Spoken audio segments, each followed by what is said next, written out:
Everyone, let's have an October wrap-up, and this will be longer again than in recent months, so let's jump right into the videos. We talked about 3-star books and how they're good books and how they're valuable and not the worst that can happen to you. And I've really enjoyed how a lot of you told me how you rate your books and how you rate most books 3 stars and that you like reading 3-star books, that it's not the worst that could happen to you, and your experiences there. Loved your comments. Thank you very much.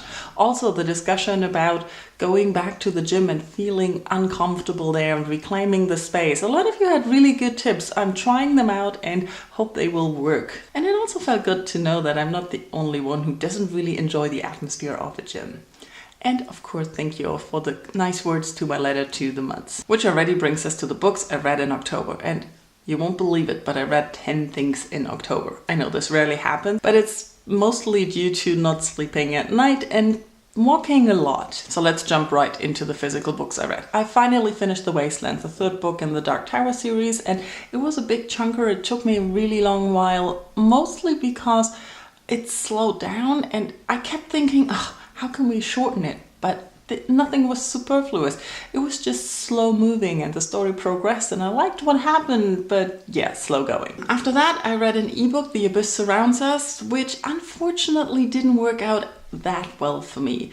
I liked the idea, but the writing lagged and some things were very tropey and badly done.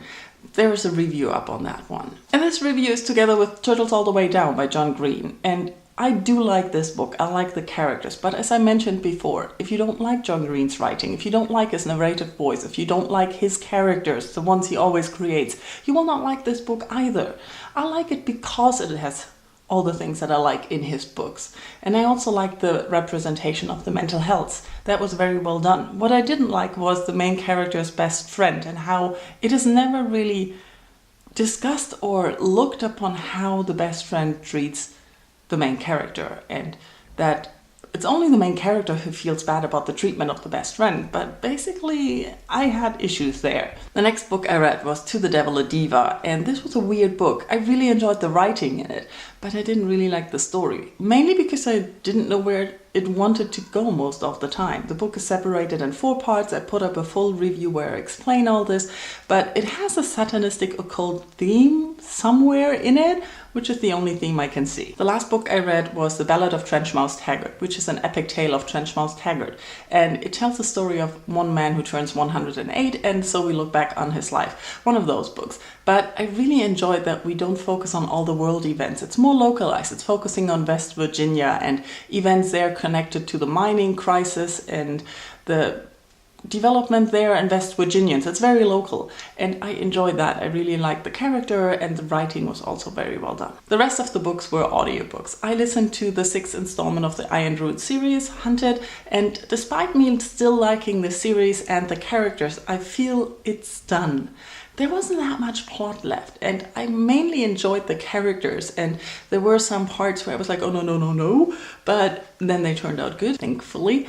But overall, the story wasn't gripping, so I'm just continuing because I like the characters, I guess. The next book I listened to was a science fiction book, Emperor Mollusk vs. the Sinister Brain, where we have Emperor Mollusk, who's a Neptunian and who's basically the ruler of the world because he enslaved us and conquered us, and it happened before the book. And then, yeah, the story starts and he has to find out what's happening, and it's sort of a mystery solving quest thing, but the characters are fun. There are a lot of aliens. It's really nice. I like the dialogues and the quips between the characters. You may notice that I cannot really summarize the story that much because it's full of spoilers if I do. And also I mainly listened to be distracted this month and to be entertained, so I wasn't listening as closely as I usually do. The same goes for the next book I listened to, The Long Way Down. It's the 1st installment in the Daniel Faust series. I don't know how many books there are, but this is urban fantasy with magicians in Las Vegas, and it's also quest mystery story. And it reminded me a lot of the Dresden Files. So if you like the Dresden Files, you will also like this. Here I also have to mention there was some part of the story were porn abusive content things. And yeah, they are slightly too graphic described, and you really don't feel well after those scenes.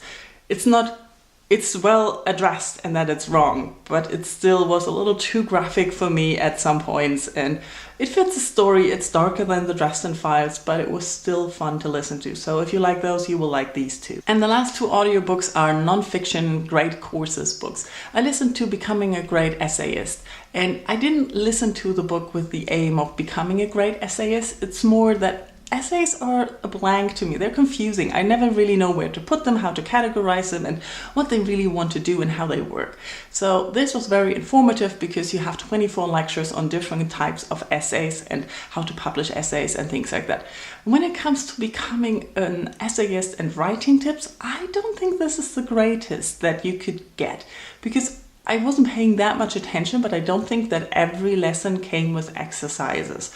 And yeah, the feedback also is missing in an audiobook. But generally, I liked the book and how it was narrated and how it was progressed, and the material that was presented was very informative. So for that part, it was really well done. The second great course I was listening to is The Soul and the City.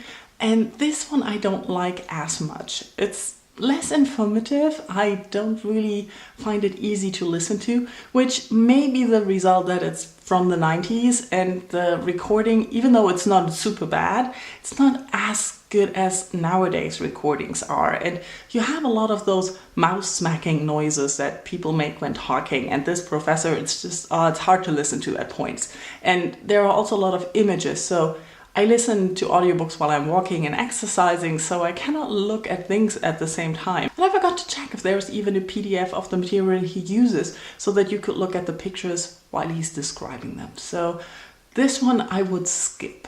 This was a very successful reading month. I enjoyed most of the books. They were shorter, and I had vacation and sleepless nights and, you know, all those things that you need to read a lot. But November will probably not see as much, despite me having another week of vacation. I don't know. Let me know how your October was. How are you doing with your reading overall? Are you happy? Are you reaching your goals? I'm still quite behind, by the way. Thank you for watching. Bye bye.